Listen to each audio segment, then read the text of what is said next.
సందర్భాలు కూడా ఉన్నాయి ఈ యాక్ట్ మీద.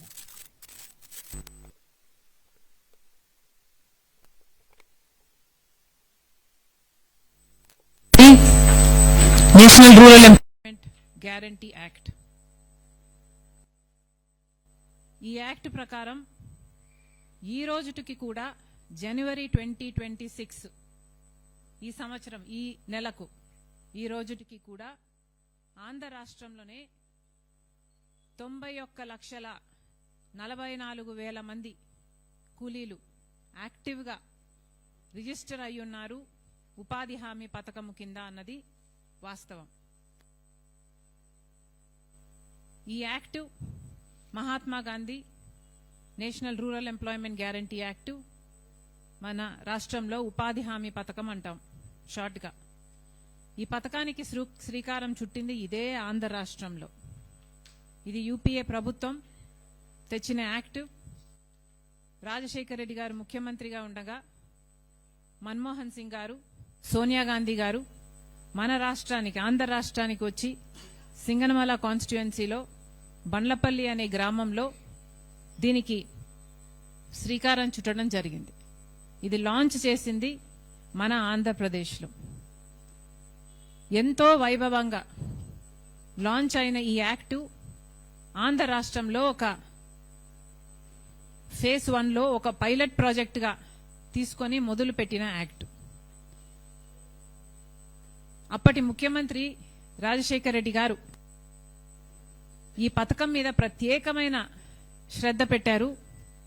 ఆ విషయాలన్నీ ఇటీవల కొప్పుల రాజు గారు కూడా అప్పటి ఆ డిపార్ట్మెంట్కు ఉన్న ప్రిన్సిపల్ సెక్రటరీగా పనిచేసిన వారైన ఎంతో వివరించి చెప్పడం జరిగింది. రాజశేఖర రెడ్డి గారు ముఖ్యమంత్రిగా ఉన్న రోజుల్లో ఉపాధి హామీ పథకం ఎంత వైభవంగా జరిగింది అంటే ఈ పథకం ఒక రోల్ మోడల్ అయింది. మిగతా ఫేజ్ 2లో మిగతా రాష్ట్రాలన్నీ కూడా లాంచ్ చేయటానికి విధి విధానాలు తయారు చేయటంలో ఆంధ్ర రాష్ట్రం రాజశేఖర రెడ్డి గారు గొప్ప పాత్ర వహించడం జరిగింది. రాజశేఖర రెడ్డి గారు ముఖ్యమంత్రిగా ఉపాధి హామీ పథకం ఈ ఆంధ్ర రాష్ట్రంలో ప్రవేశపెట్టినప్పుడు ఎంత అద్భుతంగా ఈ పథకాన్ని అమలు చేశారు అంటే పథకం మొదలైన కొన్ని నెలలకే ఉపాధి హామీ కూలీలు మాకు మధ్యవర్తులు వద్దు, మాకు వేతనాలు ఇవ్వడం మా చేతికి నేరుగా ఇవ్వండి, మధ్యలో చేతులు మారుతుంటే కమిషన్లకు కట్ అవుతున్నాయి అని కూలీలు వాళ్ళ బాధ వ్యక్తం చేస్తే రాజశేఖర రెడ్డి గారు ముఖ్యమంత్రిగా ఒకేసారి 60 లక్షల బ్యాంక్ అకౌంట్లు ఓపెన్ చేయించి వారికి వేతనాలు ఆ కూలీలకు ఆ రోజుల్లో 60 లక్షల మంది డైరెక్ట్ గా వాళ్ళకే వాళ్ళ అకౌంట్లకే పడేటట్టుగా చేసింది రాజశేఖర రెడ్డి గారు. అలాగే ఆ రోజుల్లో ఉపాధి హామీ కూలీలకి 365 రోజులు ఏ రోజైనా సరే పని కల్పించే ఈ పథకంలో సీజన్ అగ్రికల్చర్ సీజన్లో ఉన్న ఆ 60 రోజులు 90 రోజులు మినహాయింపు కలిగించాలని చాలా ఒత్తిడి వచ్చింది. పెద్ద పెద్ద నాయకులు కూడా ఈ 60 రోజులు బయటికి పంపిస్తే సరిపోతుంది కదా, తర్వాత తలిపేసేయండి అమ్మ. ఆ రోజుల్లో ఈ అగ్రికల్చర్ సీజన్లో మినహాయింపు ఉండాలి అని పెద్ద పెద్ద నాయకులు కూడా చెప్పడం జరిగింది.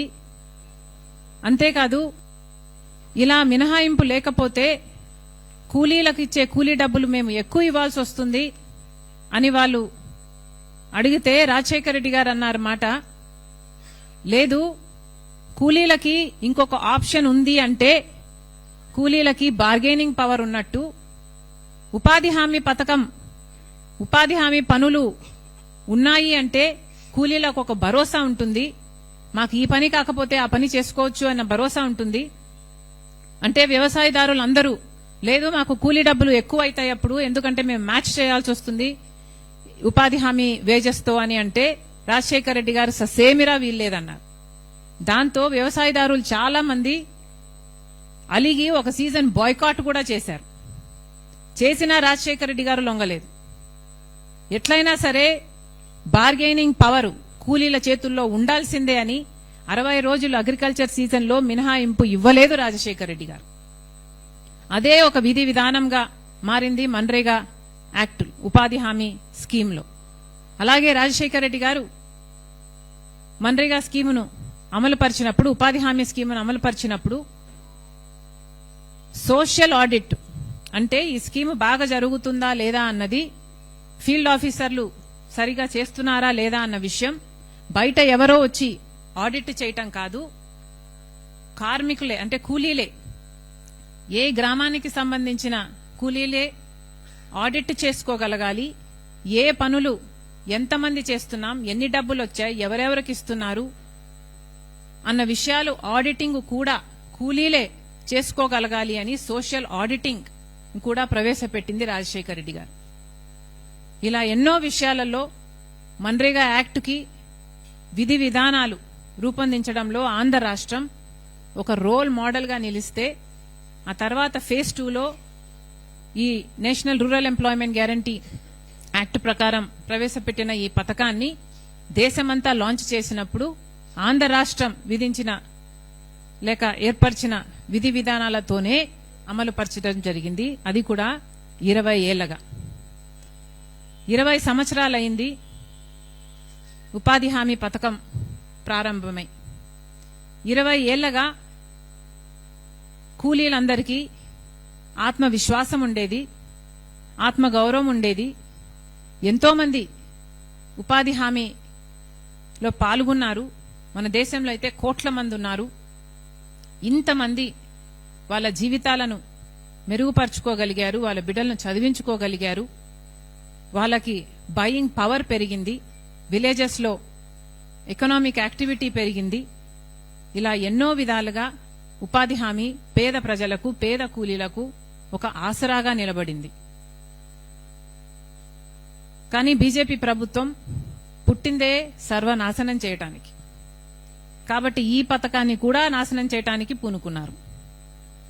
ఇంత బ్రహ్మాండమైన పథకం, దేశ విదేశాల నుంచి వచ్చి రీసెర్చ్లు చేసిన పథకం, దేశ విదేశాలు ప్రపంచంలోనే ఇది అద్భుతమైన పథకంగా పేరు తెచ్చుకున్న ఈ పథకాన్ని కూడా నిర్వీర్యం చేయటానికి ఈరోజు బీజేపీ పార్టీ పూనుకుంది. అందుకే ఈ పథకానికి ఆల్టర్నేటివ్ గా విబి గ్రామ్జీ అని ఇంకో పథకాన్ని ప్రవేశపెడుతున్నాము అని కేంద్రం మొన్న ప్రకటించి ఒక యాక్ట్ని తీసుకురావడం జరిగింది. మొట్టమొదటిగానే రావడంతోనే మహాత్మా గాంధీ పేరుని ఈ యాక్ట్లో నుంచి తొలగించడం జరిగింది. మహాత్మా గాంధీ గారు ఎవరండి? మహాత్మా గాంధీ గారు మన రాష్ట్రానికి, మన దేశానికి స్వాతంత్రం తెచ్చినవారు. గ్రామ స్వరాజ్యం ఉంటేనే దేశం బాగుపడుతుంది అని చెప్పిన వాళ్ళు. డీసెంట్రలైజేషన్ ఆఫ్ పవర్ ని అడ్వకేట్ చేసిన వాళ్ళు. కాబట్టే ఈ రోజుటికి కూడా మన గ్రామాలలో అంతో ఇంతో పవర్ మిగులుంది. కానీ మహాత్మా గాంధీ గురించి వీళ్లకు తెలియక కాదు, కానీ మహాత్మా గాంధీ అంటే వీళ్ళకి ద్వేషం కాబట్టి ఈరోజు మహాత్మా గాంధీ గారి పేరు తీయడం జరిగేది. మహాత్మా గాంధీ గారిని ఆర్ఎస్ఎస్ సభ్యుడు గాడ్సే కూనీ చేస్తే ఈరోజు మహాత్మా గాంధీ పేరు పెట్టుకున్న ఈ పథకాన్ని కూనీ చేయటానికి పూనుకున్నాడు మోడీ గారు. మరి వీళ్ళని ఏమనాలి? ఈరోజు మహాత్మా గాంధీ గారి ఆశయాలను కూడా కూనీ చేయటానికి వీళ్ళు సాహసం చేస్తున్నారు అంటే వీళ్ళలో ఎంత పొగురుందనుకోవాలి. MNREGA, Mahatma Gandhi National Rural Employment Guarantee Act కు వీళ్లు తెచ్చిన ఇప్పుడు విబి గ్రామ్ యాక్టుకు చాలా తేడా ఉంది. నక్కకు నాగలోకానికి ఉన్నంత తేడా ఉంది. కొన్ని తేడాలు నా భాషలో వివరించడానికి ప్రయత్నిస్తాం. మొదటి తేడా, మన్రేగా అన్నది డిమాండ్ ఆధారంగా పనిచేసింది. అంటే ఏ గ్రామస్తుడైనా వాళ్ళ గ్రామ పంచాయతీకి వెళ్లి 15 రోజుల్లోగా పని కావాలి అని హక్కుగా అడగొచ్చు.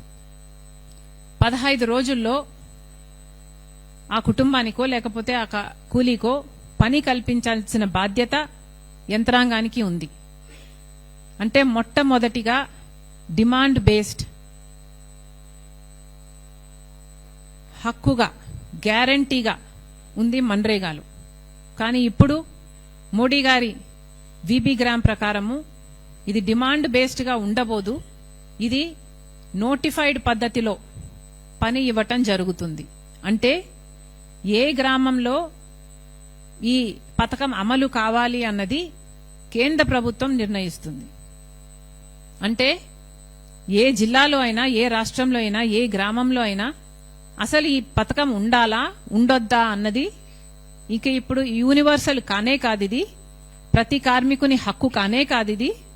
ఇది కేవలం కేంద్ర ప్రభుత్వం ఎక్కడ నోటిఫై చేసి ఈ పని జరగాలి అని అంటే అక్కడ మాత్రమే అమలు చేస్తారట. అంటే చాక్లెట్ ఇచ్చినట్టు ఒక బిడ్డకు ఇస్తాము, ఇంకొకరికి ఇవ్వము అన్నట్టుగా వాళ్ళకు నచ్చిన వాళ్ళకి ఇస్తారు, వాళ్లకు నచ్చని వాళ్లకు ఇవ్వరు.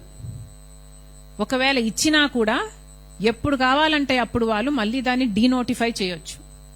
అంటే ఏ గ్రామంలో ఏ జిల్లాకైనా ఈ పథకం ఇక వర్తింప చేయబోము అన్న విషయాన్ని కేవలం ఒక పేపర్ ముక్క, ఒక నోటిఫికేషన్ ఇచ్చి ఆ పథకాన్ని అక్కడ వర్తింప చేయకుండా చేయొచ్చు. అంటే ఇక ఇప్పుడు ఇది హక్కు కాదు. ఎవరే గాని 15 రోజుల్లో మాకు పని కల్పించాలి అన్న హక్కుని లాగేసుకుంటున్నారు. ఇక కూలీలంతా పని లేక మాకు పని కావాలి అనుకున్నప్పుడల్లా ఎవరు ఏ పని ఇస్తే ఆ పని చేసుకోవాలి, ఎవరు ఎంత కూలీ ఇస్తే ఆ కూలీ తీసుకోవాలి. మినిమం వేజ్ అంటూ ఉండదు, వారికి పని చేసుకునే హక్కు అంటూ ఇక ఉండబోదు. రెండో తేడా, సంవత్సరానికి 100 రోజులు మన్రేగాలో పని కల్పించాల్సింది. ఇది హక్కుగా, ప్రతి కూలీకి హక్కుగా 100 రోజులు పాటు పని కల్పించాలి అన్నది యాక్ట్ చెప్తుంది మన్రేగాలో. కానీ ఇప్పుడు వీళ్ళు చేస్తున్న ఈ కొత్త యాక్టులో 125 రోజులు ఇస్తాం మేము పని అంటున్నారు. కానీ ఇక్కడ 125 రోజులు ఇస్తాము అని వీళ్ళు చేస్తున్నది ఒక మాయ. ఎందుకంటున్నాము అంటే ఇప్పుడు మన్రేగా పథకంలో 100 రోజులు అని యాక్ట్ చెప్తున్నా కూడా గత సంవత్సరంలో ఆంధ్ర రాష్ట్రంలోనే తీసుకుంటే కేవలం 52 రోజులు మాత్రమే యావరేజ్ మీద పని కల్పించడం జరిగింది ఏ కూలీకైనా. అంటే చంద్రబాబు గారి ప్రభుత్వంలో కేవలం 100 రోజులు ఎక్కడా ఇవ్వలేదు, యావరేజ్ మీద కేవలం 52 రోజులు మాత్రమే పని కల్పించడం జరిగింది. ఇక వీళ్ళు చెప్తారు 125 రోజులు ఇస్తారట. వీళ్ళు 100 రోజులు కూడా కల్పించని వాళ్ళు, 100 రోజులు కూడా పని కల్పించని వాళ్ళు 125 రోజులు కల్పిస్తాము అని చెప్తే నమ్మటానికి ప్రజలేమన్నా వెరివాళ్ళలా కనిపిస్తున్నారా? ఈ 125 రోజులు పని కల్పిస్తామన్నది ఒక మాయ, ఒక మిథ్య. ఇది పూర్తిగా అవాస్తవం, అబద్ధం, వీళ్ళు చేస్తున్న మోసం. అంతేకాదు మన్రేగాలో 360 రోజుల్లో ఏ ఒక్క రోజైనా పని అడగొచ్చు, అది హక్కుగా అడగొచ్చు. ఏ కూలీ అయినా తన గ్రామ పంచాయతీ దగ్గరికి వెళ్లి హక్కుగా అడగొచ్చు. కానీ ఇప్పుడు ఈ కొత్త పథకంలో 60 రోజుల పాటు, అగ్రికల్చర్ సీజన్లో 60 రోజుల పాటు పని కల్పించబోరు. అంటే 60 రోజుల పాటు పని ఉండదు. అంటే మళ్లీ కూలీలు వ్యవసాయదారుల చేతి కింద వాళ్ళిచ్చిన కూలీకే పని చేయాలి. వాళ్ళు పని ఇస్తే తీసుకోవాలి, వాళ్ళు ఎంత ఇస్తే అంత కూలీ తీసుకోవాలి, వాళ్ళకి ఇంకొక ఆప్షన్ ఉండదు. వాళ్లకు బార్గెనింగ్ పవర్ ఉండబోదు. ఇంకొక ఆప్షన్ ఉంది అంటే ఈ కూలీ నాకు వస్తాడా రాడా అన్న భయం వ్యవసాయదానికి ఉంటే కనీసం అక్కడ మ్యాచ్ చేసైనా కూలీ ఇచ్చే అవకాశం ఉంది. కానీ అక్కడ పనే లేదనుకుంటే, ఇక బార్గెనింగ్ పవరే లేదనుకుంటే, ఇక కూలీ కేవలం ఆ వ్యవసాయదారుని కృప కింద బ్రతకాల్సిందే. ఇది ఈ కొత్త యాక్ట్ తెస్తున్న విధానం. డిఫరెన్స్ నంబర్ 3, ఇంతకుముందు మన్రేగా యాక్టులో గ్రామ పంచాయత్ గ్రామ సభల ద్వారా గ్రామస్తులను సంప్రదించి ఆ గ్రామంలో ఏం పనులు చేయాలి అన్నది, ఉపాధి హామీ కింద ఏ పనులు చేయాలి అన్నది ఆ గ్రామంలోనే గ్రామ సభల ద్వారా పంచాయతీ నిర్ణయించేది. అంటే ఆ గ్రామంలో రోడ్లు కావాలా, వాళ్లకు బావులు కావాలా, లేక పుడికలు తీయాలా, లేక ఇంకేదైనా తవ్వుకోవాలా, లేకపోతే ఏదైనా చేసుకోవాలా అన్నది ఆ గ్రామానికి సంబంధించిన వాళ్ళు డిసైడ్ చేసేవాళ్ళు. అంటే ఇది కేవలం గ్రామం డెవలప్ చేసుకోవడానికి, రూరల్ డెవలప్మెంట్ కోసం, విలేజ్ డెవలప్మెంట్ కోసం ఈ పథకం ఇంతకుముందు ఇప్పటి వరకు వర్తింపజేసేవాళ్ళు. మన్రేగా పథకం రూరల్ డెవలప్మెంట్ కోసం, రూరల్ ఎంప్లాయ్మెంట్ క్రియేట్ చేసే పథకం. కానీ ఇప్పుడు మోడీ గారి కొత్త విబి గ్రామ్ పథకం ప్రకారం అయితే ఇక గ్రామ పంచాయతీలు డిసైడ్ చెయ్యవు. ఉపాధి హామీ పనులు డిసైడ్ చేసేది ఎవరు అంటే కేంద్రం. కేంద్రము ఏ పనులు వీళ్ళు చెయ్యాలి అన్నది కేంద్రం చెప్తుంది. అంటే కాంట్రాక్టర్లు, కేంద్రం కాంట్రాక్టర్లు చేసే ప్రాజెక్టులకు పనులిస్తే ఇక కాంట్రాక్టర్లు ఈ ఉపాధి హామీ కూలీలకు వేతనాలు ఇస్తారన్నమాట. అంటే ఈవెన్చువలీ ఆ కాంట్రాక్టర్ చేసే ప్రాజెక్టులకు కూలీలను సప్లై చేసే వ్యవస్థగా ఇది మారిపోతుంది. ఇందులో ఎవరి మేలుంది? కార్పొరేట్ల మేలుందా, ప్రాజెక్టులు చేసే వాళ్ళ మేలుందా, లేక గ్రామస్తుల మేలుందా? గ్రామ స్వరాజ్యం అంటే ఏమిటి? డీసెంట్రలైజేషన్ ఆఫ్ పవర్ అంటే ఏమిటి? వీటికి ఏమైనా అర్థం ఉందా? వీళ్ళకేమైనా ప్రజల పట్ల ప్రేముందా? కూలీల పట్ల, వాళ్ళ జీవితాల పట్ల ఏమైనా చిత్తశుద్ధి ఉందా? వాళ్ళ జీవితాల్లో ఇది ఆడుకోవడం కాదా? పాయింట్ నంబర్ 4, మన్రేగా పథకం కింద 60% ఇప్పుడు కేంద్రం పెట్టుకుంటుందంట, 40% రాష్ట్రాల మీద ఆర్థిక భారం పడబోతుందట. మన్రేగా పథకం కింద 100% కేంద్రమే పెట్టుకునేది. 100% ఖర్చు మొత్తం కేంద్రమే పెట్టుకునేది. ఏదైనా మిషనరీ కాస్ట్ ఉంటే కూడా 75% కేంద్రమే పెట్టుకునేది. కానీ ఇప్పుడు వీళ్ళు తెచ్చిన విబి గ్రామ్ పథకం ప్రకారం అయితే 60% ఆఫ్ ద టోటల్ కాస్ట్ కేంద్రం ఇస్తుందట, 40% రాష్ట్ర ప్రభుత్వాలే భరించాలట. అంటే రాష్ట్ర ప్రభుత్వాల మీద పడుతున్న భారం ఎంతో గమనించండి. ఇక్కడ ఇది కేవలం రాష్ట్రాలను చిన్న చేస్తే, లేకపోతే రాష్ట్రాల మీద ఈ భారం వేస్తే, రాష్ట్రాలను డిస్కరేజ్ చేస్తే అప్పుడు రాష్ట్రాలు పెట్టుకోవాల్సిన 40% రాష్ట్రాలు పెట్టుకోవు. కాబట్టి వాళ్ళు 60% పెట్టుకోవాల్సిన అవసరం ఉండదు. సో బేసిక్ గా ఈ పథకానికి ఇప్పటి వరకు సంవత్సరానికి 86,000 కోట్లు ఖర్చు చేస్తే అది మొత్తం మన్రేగాలో కేంద్ర ప్రభుత్వమే పెట్టుకునేది. కానీ ఇప్పుడు 60% మాత్రమే కేంద్ర ప్రభుత్వం పెట్టుకుంటుందట, 40% ఈ భారం రాష్ట్రాల మీద పడుతుందట. అంటే ఫర్ ఎగ్జాంపుల్ ఒక 500 రూపాయలు ఆంధ్ర రాష్ట్రం మీద మన్రేగాలో ఇది వరకు ఖర్చు పడితే, ఇప్పుడు విబి గ్రామ్ యాక్ట్ ప్రకారం ఉపాధి హామీ పథకం నడిపితే 5,000 కోట్ల ఖర్చు పడుతుంది. పెట్టుకుంటారా చంద్రబాబు గారు? పెట్టుకోగలదా ఆంధ్ర రాష్ట్రం? ఇది పెట్టుకోలేదు కాబట్టే చంద్రబాబు గారు ఇప్పటికే కేంద్రం దగ్గర ఉపాధి హామీ పథకం కోసం మాకు అదనంగా డబ్బులు ఇవ్వండి అని అడగడం మొదలుపెట్టారు. అయ్యా చంద్రబాబు గారు, వీబీ గ్రామ్ పథకానికి మీరు ఈ బిల్లుకు మీరు మద్దతు ఇవ్వడం ఎందుకు? మళ్ళీ 40% భారం రాష్ట్రం మీద పడింది అని మళ్ళీ డబ్బులు అడుక్కోవడం ఎందుకు? ఇది చాలా అన్యాయం. రాష్ట్ర బడ్జెట్, రాష్ట్ర ప్రజలు, స్టేట్ ట్రెజరీ, ఇది ఆంధ్ర రాష్ట్ర ప్రజల హక్కు, ప్రజల సొమ్ము. అలాంటిది ఇప్పుడు 40% భారం రాష్ట్రం మీద పడబోతుంది అంటే, రాష్ట్ర ప్రజల మీద పడబోతుంది అంటే చంద్రబాబు గారు ఇది అనుమతించడం కూడా చాలా పెద్ద పాపం. This is not right. ఇంకొక తేడా ఏమిటంటే, మన్రేగా పథకం కింద హ్యూమన్ షిఫ్ట్, వర్క్ షిఫ్ట్ 7-8 గంటలో ఉండేది. కానీ ఇప్పుడు వీబీ గ్రామ్, మోడీ గారు వీబీ గ్రామ్ కొత్త యాక్ట్ ప్రకారం అయితే 12 గంటల పాటు మండుటి ఎండలో పని చేస్తేనే కూలీలు ఇస్తారట. ఇంకా చాలా తేడాలున్నాయి. సోషల్ ఆడిట్ ఉండదు, కాంట్రాక్టర్లను ఎవరు ఆడిట్ చేసే వాళ్ళు ఉండరు, కనీసం గ్రామస్తులైతే ఆడిట్ చేసుకునే వీలుండదు. అలాగే మినిమం వేజ్ గ్యారంటీ ఉండదు. అసలు వేజ్ ఎంత ఇస్తున్నారు,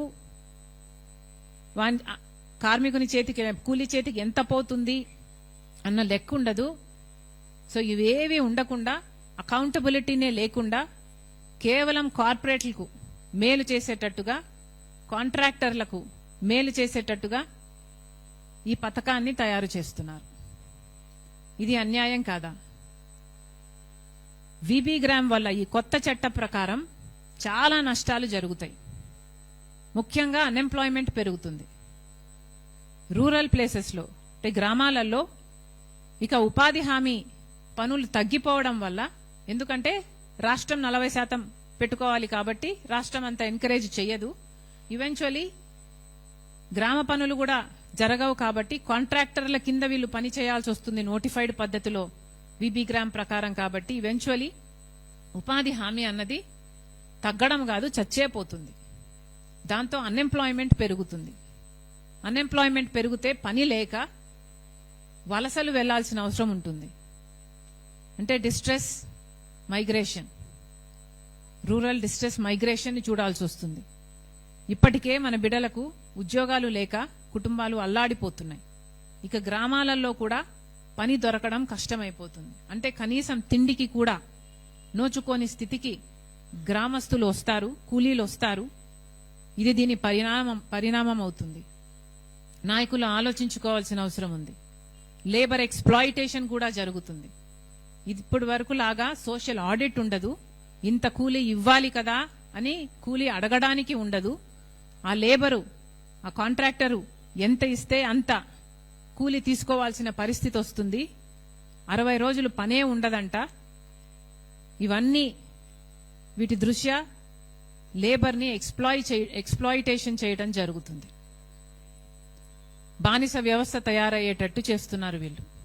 ఇది ఎక్కడి న్యాయం అని అడుగుతున్నాం. అందుకే కాంగ్రెస్ పార్టీ ఈ విధానాన్ని వ్యతిరేకిస్తుంది. కాంగ్రెస్ పార్టీ మళ్లీ హెచ్చరిస్తుంది మోడీ గారిని, చంద్రబాబు గారిని, ఈ బిల్లుకు మద్దతిచ్చిన చంద్రబాబు గారిని కూడా కాంగ్రెస్ పార్టీ హెచ్చరిస్తుంది.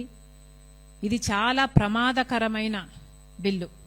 వీబీ గ్రామ్ అన్నది చాలా ప్రమాదకరమైన బిల్లు.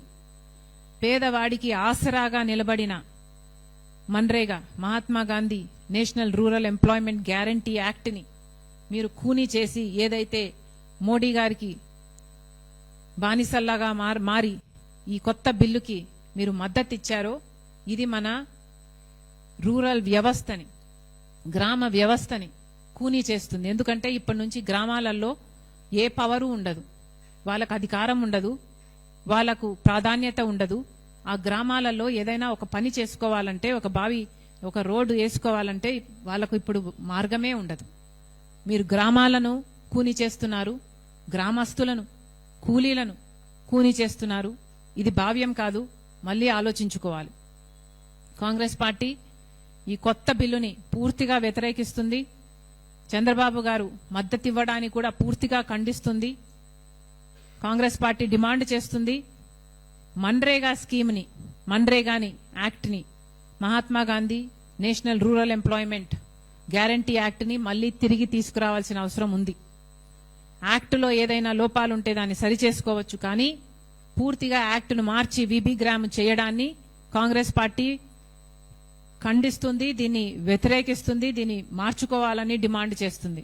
మళ్ళీ Congress party guaranteed work, guaranteed wage, guaranteed అకౌంటబిలిటీని డిమాండ్ చేస్తుంది. నేషనల్ మినిమం వేజ్ గా 400 రూపాయలు ప్రతిరోజు కూలీకి ఇచ్చేటట్టుగా యాక్టులో చేర్చాలని కూడా మన్రేగా యాక్ట్ని మళ్ళీ తీసుకురావాలి. ఈ కొత్త యాక్ట్ని రివోక్ చేయాలని కాంగ్రెస్ పార్టీ డిమాండ్ చేస్తుంది. మన్రేగాని పక్కన పెట్టినందుకు గాను, మన్రేగాని తొలగిస్తున్నందుకు గాను కాంగ్రెస్ పార్టీ ఇప్పటికే రాహుల్ గాంధీ గారి నాయకత్వంలో పెద్ద ఎత్తున ఉద్యమం మొదలుపెట్టింది. ఆ ఉద్యమాన్ని కొనసాగిస్తూ ఆంధ్ర రాష్ట్రంలో కూడా మేము ఒక యాత్రని తలంచాం. ఫిబ్రవరి 2వ తేదీకి 20 ఏళ్ళు అవుతుంది మన్రేగాని ప్రవేశపెట్టి. ఫిబ్రవరి 2వ తేదీన 20 ఏళ్ళు అవుతుంది. ఫిబ్రవరి 2, 2006లో రాజశేఖర్ రెడ్డి గారు, సోనియా గాంధీ గారి నాయకత్వంలో, మన్మోహన్ సింగ్ గారి సమక్షంలో ఇది లాంచ్ చేయడం జరిగింది. ఈ 2వ తేదీకి 20 ఏళ్ళు అవుతుంది. ఏ బండ్లపల్లిలో అయితే వాళ్ళు లాంచ్ చేశారో అదే బండ్లపల్లి నుంచి మేము ఒక యాత్ర మొదలు పెట్టాలని తలంచాం. ఇది ప్రతి జిల్లా ద్వారా ఎన్నో గ్రామ పంచాయతీలను టచ్ చేసుకుంటూ పూర్తి రాష్ట్రమంతా పర్యటన చేసేటట్టుగా ఈ యాత్ర ఉంటుంది. దాన్ని నేనే 2వ తేదీ నుంచి చేయబోతున్నాను. మరొకసారి కేంద్ర ప్రభుత్వానికి, రాష్ట్ర ప్రభుత్వానికి హెచ్చరిస్తున్నాం, డిమాండ్ చేస్తున్నాం, మన్రేగాను తిరిగి తీసుకురండి, లేకపోతే ఇది మీకు శాపం అవుతుంది.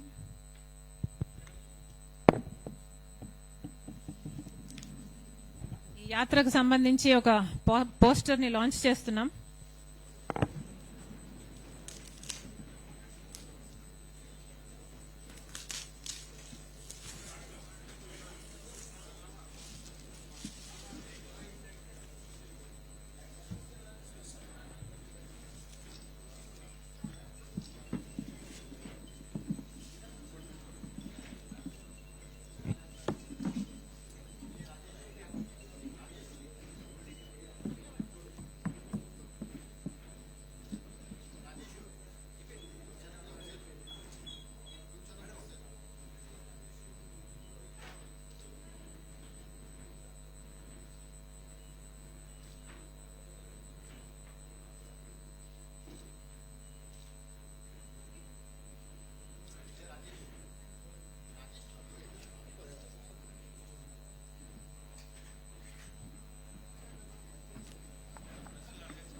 జగన్మోహన్ రెడ్డి గారు పాదయాత్ర చేస్తానని చెప్పినట్టున్నారు. ఎందుకండి పాదయాత్ర? అధికారం కోసమే కదా, అధికారం కోసమే కదా ఈ పాటలన్నీ. పోనీ అధికారం ఇస్తే ఏం చేశారు? కనీసం రాజశేఖర రెడ్డి గారి జలయజ్ఞమైన పూర్తి చేయగలిగారా? అధికారంలోకి వచ్చిన 6 నెలల్లో రాజశేఖర రెడ్డి గారు మొదలుపెట్టిన అన్ని ప్రాజెక్టులు జలయజ్ఞంలో నవరత్నాలలో కూడా చేర్చారు. పూర్తి చేస్తామని చెప్పిన జగన్మోహన్ రెడ్డి గారు అధికారం వచ్చిన తర్వాత ఎందుకు పూర్తి చేయలేదు? పూర్తి మద్యపాన నిషేధం అని చెప్పిన జగన్మోహన్ రెడ్డి గారు మరి కల్తీ మద్యంతో ఓన్లీ క్యాష్ పద్ధతుల్లో మద్యం మాఫియా చేయలేదా? అధికారం ఇస్తే ఏం చేశారు? ఋషికొండ వేల సంవత్సరాల తరబడి నిలబడ్డ కొండ జగన్మోహన్ రెడ్డి గారి అధికారంలోకి రాగానే ఏమైంది? బోడిగుండ అయింది. ఏమొచ్చింది? అధికారం ఇస్తే ఏం చేశారు జగన్మోహన్ రెడ్డి గారు? కనీసం అధికారం ఇస్తే ప్రజల్లో ఎప్పుడైనా తిరిగారా? ప్రజలకు ఎప్పుడైనా కనిపించారా? కనీసం వాళ్ళ పార్టీ నాయకులు, ఎమ్మెల్యేలు, ఎంపీలకైనా అందుబాటులో ఉన్నారా? ఆఖరిన సిద్ధం సభలు పెట్టి కొన్ని నెలలు తిరిగారు తప్పితే అసలు జనాలలో ఎప్పుడైనా తిరిగారా జగన్మోహన్ రెడ్డి గారు? ఇప్పుడు పాదయాత్ర చేస్తారా? ఎవరిని మోసం చేద్దామని? ఎన్నిసార్లు మోసం చేద్దామని? ఎబ్రహాం లింకన్ గారు ఒక మాట అన్నారు, to know the true nature of man give him power. ఇది నేను అనలేదు, ఎబ్రహాం లింకన్ గారు అన్నారు. To know the true nature of a man give him power. అంటే ఒక మనిషి నిజమైన నైజం తెలియాలంటే ఆయనకు అధికారం ఇచ్చి చూడండి అని అన్నాడు. మనం చూసాం, పవర్ సూట్ అవ్వలేదు జగన్మోహన్ రెడ్డి గారికి. Power did not suit him. Jaganmohan Reddy గారి నేచర్ మారాలి, జగన్మోహన్ రెడ్డి గారి నైజం మారాలి. జగన్మోహన్ రెడ్డి గారిలో మార్పు వస్తే, జగన్మోహన్ రెడ్డి గారిలో స్వార్థం తగ్గి మంచితనం పెరిగితే మేబీ దేవుడు ఇస్తాడేమో.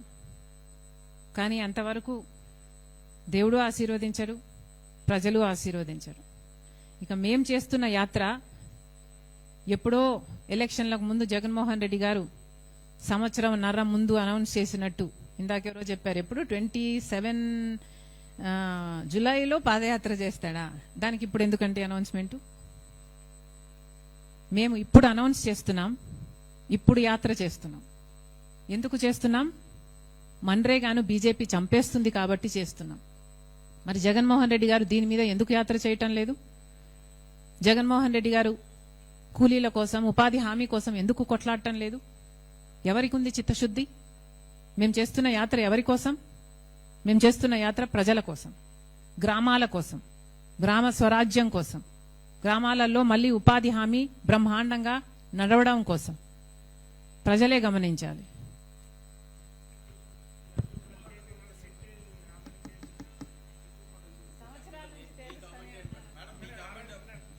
షేర్ చేయండి, లైక్ చేయండి, సబ్స్క్రైబ్ చేయండి. మరిన్ని వీడియోల కోసం బెల్ సింబల్ పై క్లిక్ చేయండి.